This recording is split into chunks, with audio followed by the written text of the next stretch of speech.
Hello everyone, नमस्कार। Straight triangle में आप सभी का स्वागत है। दोस्तों, हम पढ़ रहे हैं एसएससी जीडी के लिए सामान्य ज्ञान के प्रैक्टिस सेट, जिसमें मैं आपको इतिहास, भूगोल या स्टैटिक जीके के सभी प्रश्नों को कराऊंगा और उनसे संबंधित जितने भी विश्लेषण हमसे हो सकेगा वो हम करेंगे। तो दोस्तों, आज का हमारा प्रैक्टिस सेट नंबर 6 है, ये आप देख सकते हैं। तो चलिए आज की क्लास को स्टार्ट करते हैं। दोस्तों, अगर आपको हमारा कंटेंट अच्छा लगता है, हमारी वीडियो अच्छी लगती है, तो हमें सपोर्ट जरूर कीजिए, हमारे चैनल को सब्सक्राइब कर दीजिए और शेयर कर दीजिए।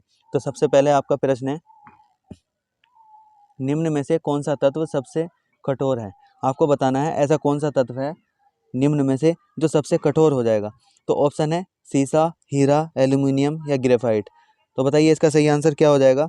सीसा, हीरा, एल्यूमिनियम या ग्रेफाइट। तो इसका सही आंसर हो जाएगा ऑप्शन नंबर 2, हीरा जो है निम्न में से सबसे कठोरतम तत्व हो जाएगा।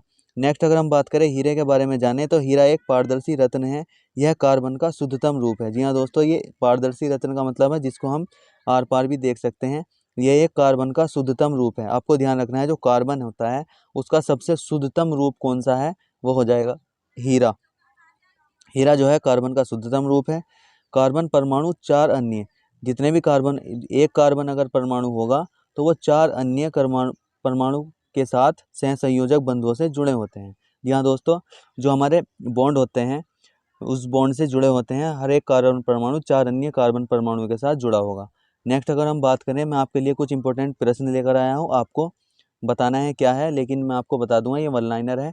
सामान्य, आपको बताना है सामान्य किस्म का कोयला। जी हाँ दोस्तों, जो सबसे सामान्य किस्म का कोयला है वो कौन सा हो जाएगा, बिटुमिनस हो जाएगा। आप यहाँ देख सकते हैं।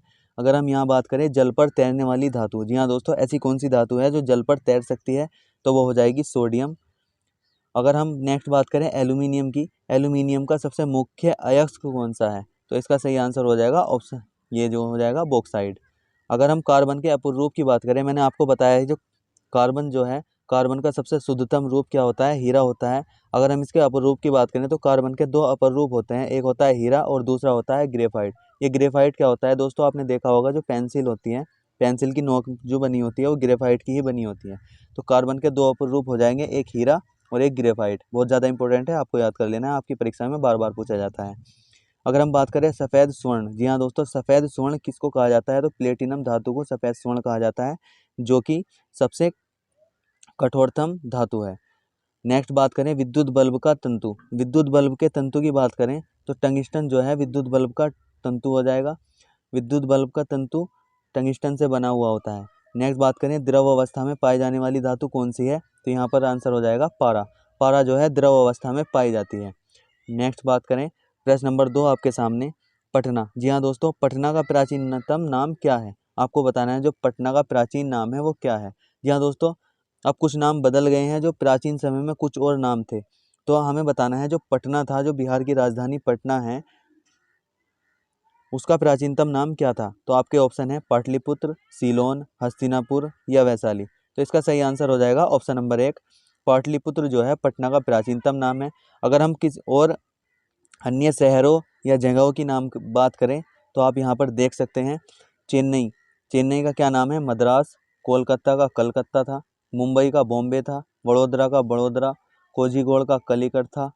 और अगर हम बात करें कोची की, तो इसका प्राचीनतम नाम कोचीन था। वाराणसी की बात करें तो बनारस। कन्याकुमारी की बात करें तो केप कोमोरिन इसका प्राचीन नाम था।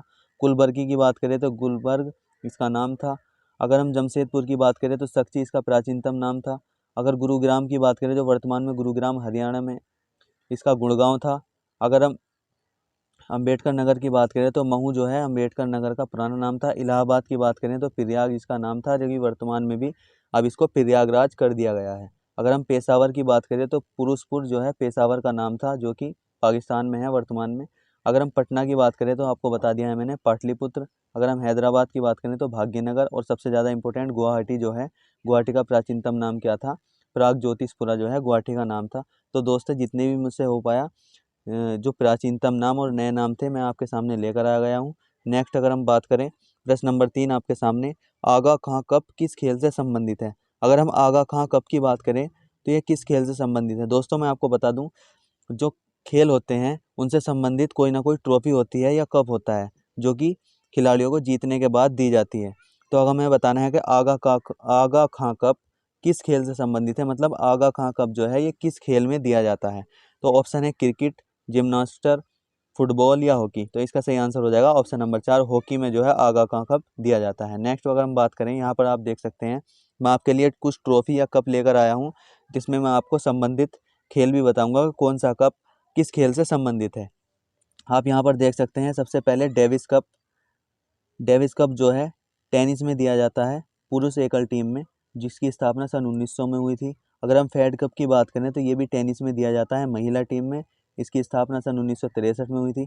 दोस्तों हमें स्थापना बस इतना इम्पोर्टेंट नहीं है जितना कि इसके ट्रॉफी और कब इम्पोर्टेंट है। तो आप देख सकते हैं संतोष ट्रॉफी बहुत ज़्यादा इंपॉर्टेंट है, ये फुटबॉल में दी जाती है। अगर फीफा वर्ल्ड कप की बात करें, फीफा वर्ल्ड कप किसका है, फुटबॉल का है।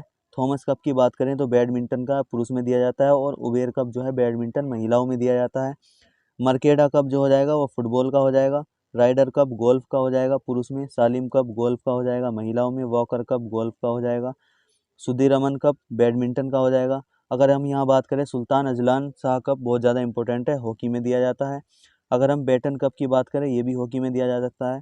दोस्तों मैं जितने को भी सर्किल में बंद कर रहा हूँ ये बहुत ज़्यादा इंपॉर्टेंट है, आपको ये याद कर लेने हैं। सुबर्तो कप की बात करें फुटबॉल में। डूरंट कप की बात करें तो फुटबॉल में दिया जाता है। रोवर्स कप भी फुटबॉल में दिया जाता है। रणजी ट्रॉफी क्रिकेट में दी जाती है। दिलीप ट्रॉफी क्रिकेट में दी जाती है। अगर ईरानी ट्रॉफी की बात करें तो ये भी क्रिकेट में दी जाती है। देवधर ट्रॉफी भी क्रिकेट में दी जा सकती है। जी हाँ दोस्तों, आप यहाँ देख सकते हैं ये सब क्रिकेट की ट्रॉफियाँ हैं। विजय हजारे ट्रॉफी बहुत ज़्यादा इंपॉर्टेंट है, ये भी क्रिकेट में मिलती है। एमसीसी मुरप्पा गोल्ड कप जो है ये हॉकी में दिया जाता है, और चैंपियंस कप क्रिकेट में दिया जाता है। कुछ और देख लेते हैं यहाँ पर। चैंपियंस ट्रॉफी मैंने आपको बताया क्रिकेट में दी जाती है। हॉपमैन कप टेनिस में। लागिगा कप फुटबॉल में। नेहरू ट्रॉफी बहुत ज़्यादा इंपॉर्टेंट है, नौका दौड़ होती है, नौका यात्रा होती है, उसमें दी जाती है। अगर नेक्स्ट बात करें, नेहरू कप जो है फुटबॉल में दिया जाता है। वेलिंगटन ट्रॉफी नौकायान में दी जाती है। राधा मोहन कप पोलो में दिया जाता है।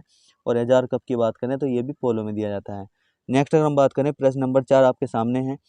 निम्न में से किस भारतीय राज्य की भाषा अंग्रेजी है? आपको बताना है इनमें से कौन सा ऐसा राज्य है जिसकी जो आधिकारिक भाषा है वो अंग्रेजी है। ऑप्शन है नागालैंड, सिक्किम, मणिपुर या केरल। तो बताइए इसका सही आंसर क्या हो जाएगा? इसका सही आंसर हो जाएगा ऑप्शन नंबर 1। नागालैंड की जो है आधिकारिक भाषा क्या है? अंग्रेजी है, ये आपको याद रखना है। अगर हम वर्तमान में भाषाओं के बारे में बात करें तो भारतीय संविधान में 8वीं अनुसूची में भाषाओं का उल्लेख किया गया है, जिसमें वर्तमान में 22 भाषाएं हैं। जी हाँ दोस्तों, यहाँ पर आप देख सकते हैं वर्तमान में भारतीय संविधान की 8वीं अनुसूची में 22 भाषाएं वर्णित हैं। अगर हम मूल संविधान की बात करें, मूल संविधान में कितनी भाषाएं थी? तो मूल संविधान में 14 भाषाओं का उल्लेख दिया गया था, लेकिन 71वां संविधान संशोधन होता है जिसमें 3 भाषाएं जोड़ी गई हैं, नेपाली, मणिपुरी और कोंकणी। इसको एक ट्रिक से भी याद कर सकते हैं, नमक। जी हाँ दोस्तों, न से नेपाली, मैं से मणिपुरी और कैसे कोंकणी। तो 14 भाषाएं थी, 3 ये जोड़ी गई तो कितनी हो गई? 17 भाषाएं होगी। और अगर हम नेक्स्ट बात करें, 92वां संविधान संशोधन हुआ, 4 भाषा इसमें जोड़ी गई, बोडो, डोगरी, मैथिली और संथाली। जी हाँ दोस्तों, ये 4 भाषाएं जोड़ने के बाद भारतीय संविधान में 22 भाषाएं पूरी हो गई थी, जो कि वर्तमान में है। तो 92वें संविधान संशोधन से 4 भाषाएं जोड़ी गई, बोडो, डोगरी, मैथिली और संथाली। और 71वें संविधान संशोधन से 3 भाषाएं जोड़ी गई, नेपाली, मणिपुरी और कोंकणी। ये आपको याद रख लेना है, बार बार आपकी परीक्षाओं में यहाँ से प्रश्न बनता रहता है। नेक्स्ट है हमारा प्रश्न नंबर 5 आपके सामने। दोस्तों मैं आपको बता दूं, अगर आपको हमारा कंटेंट अच्छा लग रहा है, हमारे पढ़ाने का तरीका अच्छा लग रहा है, तो हमारे चैनल को सब्सक्राइब जरूर करें और हमारे वीडियो को लाइक कर दीजिए और शेयर जरूर कर दीजिए। तो प्रश्न नंबर 5 आपके सामने, बांदीपुर अभ्यारण्य। बांदीपुर अभ्यारण्य किस राज्य में स्थित है? जी हाँ दोस्तों, आपके सामने ऑप्शन है कर्नाटक, उत्तर प्रदेश, कर्नाटक, पश्चिम बंगाल या मध्य प्रदेश। अगर हम अभ्यारण्य की बात करें तो दोस्तों एक अभ्यारण्य को इंग्लिश में हम सेंचुरी बोलते हैं, और एक होता है नेशनल पार्क जिसको हम राष्ट्रीय उद्यान बोलते हैं। तो अभ्यारण्य और राष्ट्रीय उद्यान में अंतर क्या है? दोस्तों ये दोनों एक ही तरह से आप मान सकते हैं, लेकिन इसमें जो है जो हमारे अभ्यारण्य होते हैं, अभ्यारण्य में हम मानव की सारी गतिविधियां कर सकते हैं, जैसे खेती करना या बकरियों को चराना, या मतलब हम आ जा सकते हैं इसके अंदर। लेकिन जो नेशनल पार्क होते हैं उसकी एक सीमा होती है, उससे आगे हम नहीं जा सकते, मानव की कोई गतिविधियां नहीं कर सकते। तो बस ये अंतर होता है। तो इसका सही आंसर क्या हो जाएगा? तो इस प्रश्न का सही आंसर हो जाएगा ऑप्शन नंबर 2, कर्नाटक में जो है बांदीपुर अभ्यारण्य या बांदीपुर नेशनल पार्क स्थित है। ये आपको याद रख लेना है। अगर हम और किसी नेशनल पार्क की बात करें तो कर्नाटक में और अन्य नेशनल पार्क या सेंचुरी हैं, यहाँ पर आप देख सकते हैं बांदीपुर, नागरहोल और बन्नेरघट्टा, ये तीनों बहुत ज़्यादा इंपॉर्टेंट है। और अन्य हो जाएंगे Anshi national park, Kudremukh national park और तुंगभद्रा नेशनल पार्क। तो दोस्तों यह है कर्नाटक के कुछ और अन्य नेशनल पार्क या सेंचुरी। नेक्स्ट अगर हम बात करें पश्चिम बंगाल की, पश्चिम बंगाल में कौन कौन से इंपॉर्टेंट हो सकते हैं, जैसे सुंदरवन, जल्दापरा, गोरुमोरा, ये जो है, और बुक्सा, ये जो है बहुत ज़्यादा इंपॉर्टेंट है। Sundarban national park, Buxa national park, Jaldapara national park और गोरुमारा नेशनल पार्क। और इसमें अन्य जो है सिंग, लीला और नेओवेली नेशनल पार्क भी पश्चिम बंगाल में स्थित है। अगर हम उत्तर प्रदेश की बात करें तो उत्तर प्रदेश में सबसे ज़्यादा इंपॉर्टेंट हो जाएगा दुधवा नेशनल पार्क। जी हाँ दोस्तों, उत्तर प्रदेश में सिर्फ 2 ही नेशनल पार्क है, एक तो है दुधवा नेशनल पार्क और एक वन्यजीव विहार है जिसको हम बोलते हैं चंद्रप्रभा वन्यजीव विहार। अगर हम नेक्स्ट बात करें मध्य प्रदेश के बार बार परीक्षा में पूछे जाते हैं, तो मध्य प्रदेश में कान्हा, पेंच, पन्ना, सतपुड़ा और वन विहार जो है बहुत ज़्यादा इंपॉर्टेंट हो जाएंगे। कान्हा नेशनल पार्क, पेंच नेशनल पार्क, पन्ना नेशनल पार्क। अगर हम पन्ना नेशनल पार्क की बात करें, पन्ना नेशनल पार्क यूनेस्को की विश्व विरासत सूची में शामिल हो चुका है। जी हाँ दोस्तों, यूनेस्को की वर्ल्ड हेरिटेज सूची है उसमें शामिल हो चुका है पन्ना नेशनल पार्क। अगर हम बांधवगढ़ नेशनल पार्क की बात करें तो ये सफ़ेद बाघों के लिए प्रसिद्ध है। जी हाँ दोस्तों, जो व्हाइट टाइगर होता है उसके लिए प्रसिद्ध कौन सा नेशनल पार्क है, बांधवगढ़ नेशनल पार्क है। और आगे आपके Sanjay national park, Madhav national park, पाल पुनकिनो नेशनल पार्क, मंडला फोंसिलो, रातापानी सेंचुरी और राष्ट्रीय चंबल सेंचुरी। ये जो है मध्य प्रदेश की सेंचुरी और नेशनल पार्क आपके सामने है। नेक्स्ट प्रश्न है, तो दोस्तों ये थे कुछ इंपॉर्टेंट प्रश्न जो आपकी परीक्षाओं में बहुत ज़्यादा इंपॉर्टेंट है। अगर आपको हमारी वीडियो अच्छी लग रही है तो हमारी वीडियो को लाइक शेयर जरूर करें और हमारे चैनल पर पहली बार आए हैं तो चैनल को सब्सक्राइब जरूर करें, जिससे आपको आने वाले वीडियो का नोटिफिकेशन आपको मिल जाएगा और आप भविष्य में अपनी अच्छी तैयारी को कर सकते हैं। तो जय हिंद दोस्तों, धन्यवाद।